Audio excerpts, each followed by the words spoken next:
CNN, BBC, France, 24. I'm watching you all. I'm recording every lie. I'm archiving every distortion. I am Ibrahim Traore, and today I'm pulling off your masks. Yes, you heard correctly.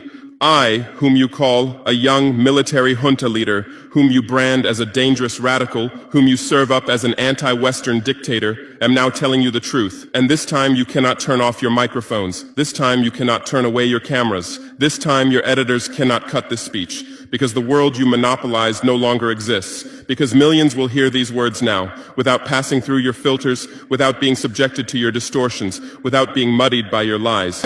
I am 34 years old. Every day of my life, I grew up with your lies. As a child, I would watch Africa on television. Always the same images. Children with flies, dry lands, weapons, death. This is Africa, they told us. This is what Africa is.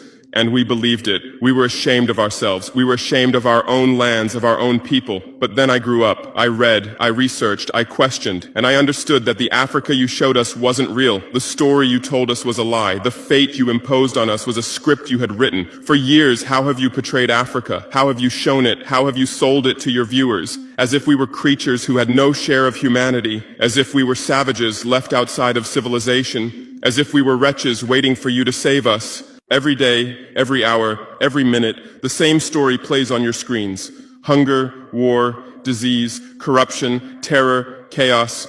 These are the words that come to mind when Africa is mentioned. In your Africa dictionary, there are no other words. No hope, no success, no development, no resistance, no honor, no pride, no victory. So I ask you, New York Times, Washington Post, Guardian, Le Monde, have you ever made Africa's successes your headlines? How many times have you written about Rwanda's technology miracle? How many times have you shown Ethiopia's reforestation project? How many times have you praised Botswana's democratic success? How many times have you described Kenya's entrepreneurial ecosystem? No, because these don't fit your scenario. Your Africa cannot be successful. It cannot, because then how will you legitimize your exploitation? If it's not in need of help, how will you intervene? If it's not backward, how will you look down on it? Have you ever asked yourselves, has any editor sitting at their desk, any news director in a meeting, any columnist at their keyboard ever thought, why are the people of the world's richest lands poor? Here are the numbers for you, real numbers. Africa owns 70% of the world's cobalt reserves. Your cell phone, your computer, your electric car won't work without cobalt. This cobalt comes from Congo, but Congolese can't afford cell phones. Africa owns 90% of the world's platinum reserves. Catalytic converters, electronic devices, medical implants, they all need platinum. This platinum comes from South Africa, but South Africans are crushed by unemployment. Africa provides 30% of the world's gold production. Mali, Burkina Faso, Ghana, Tanzania. Gold flows like rivers from our lands. But our people swim in poverty. Africa supplies 65% of the world's diamond production. Botswana, Angola, Congo, Sierra Leone, billions of dollars worth of diamonds are extracted, but our miners live on $1 a day. Africa owns 35% of the world's uranium reserves. Niger, Namibia, South Africa. Nuclear plants run on our uranium. Paris lights burn with our uranium, but our villages have no electricity. And you still ask, why is Africa poor? No, the right question is, how was Africa kept poor while being so rich? Here's your answer. Colonialism didn't end. It changed shape. You used to come and occupy our lands. Now you come and establish companies. You used to take by force. Now you make agreements. You used to rule with the whip. Now you rule with credit. Let me give you concrete examples. With numbers, names, dates, but you'll never write about these. Glencore, Swiss-based mining giant, extracting cobalt in Congo. 2022 revenue, $256 billion. Tax paid to Congo, $500 million. That's 0.2%. Is this justice? Rio Tinto, British-Australian mining giant, extracting bauxite in Guinea, 20 million tons annually. What's left for Guinea? Environmental pollution and cancer. Total, now Total Energies, French oil giant, extracting oil in Angola, Nigeria, Congo. 2022, profit, $36 billion investment in Africa, dirty pipelines, Anglo-American, founded in South Africa but now in London. Diamonds, platinum, iron, taking everything. What it left in South Africa? 6 million unemployed miners. And these are just the tip of the iceberg.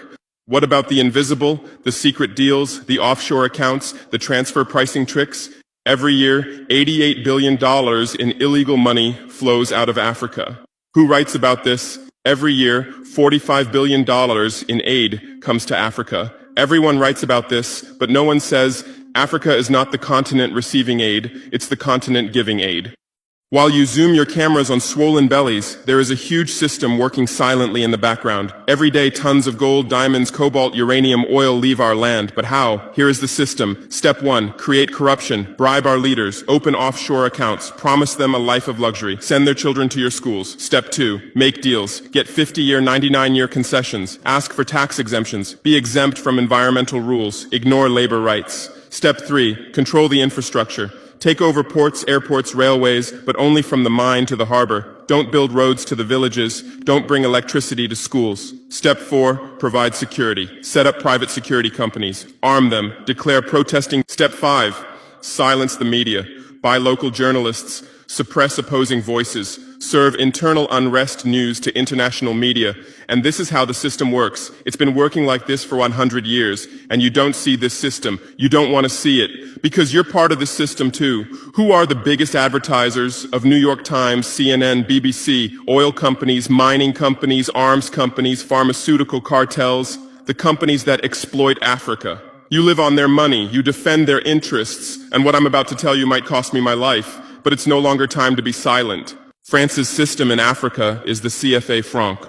14 African countries still use French colonial currency. 50% of these countries' central bank reserves sit in the French treasury. France applies negative interest to this money, so we pay France to use our own money.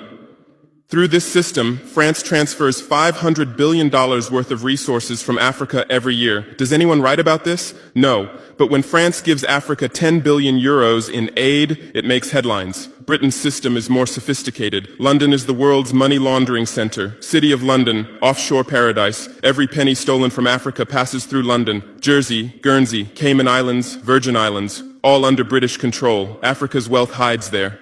America's system is AFRICOM. Africa Command, 46 military bases on the continent. Official purpose, security. Real purpose, resource control.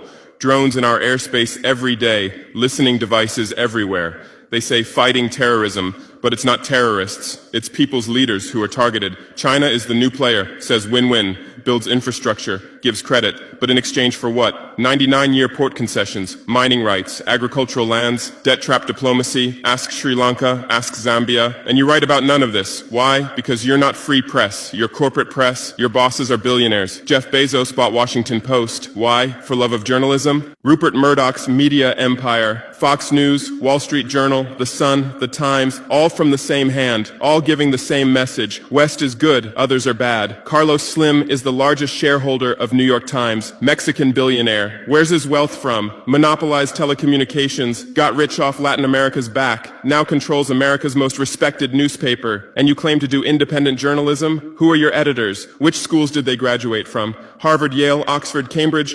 Always the same elite schools, always the same worldview, always the same prejudices. How are your reporters selected? How many languages does your Africa correspondent speak? French, English, that's all. Swahili, Hausa, Yoruba, Amharic, they don't know. They can't talk to the people. Your sources are always the same. Western diplomats, NGOs, experts, and then you come and lecture us.